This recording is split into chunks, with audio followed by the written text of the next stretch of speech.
يعني هاي بس عفتكم 5 دقايق هيجي سويتوا مشاكل. اثنيناتكم ما تقعدوا راحه.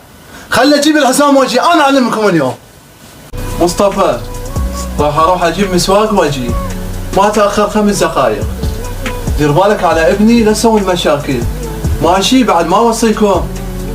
ماشي عين اخويا توكل. مصطفى اعطيني موبايل العب. لك جيبه هذا مالتي. في شغلات اذا مسحن بعد شي يرجعهن.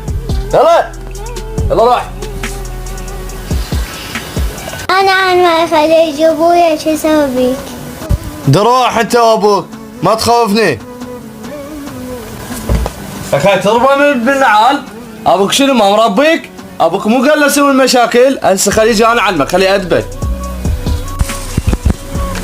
شنو هالصياح؟ صوتكم طالع للشارع.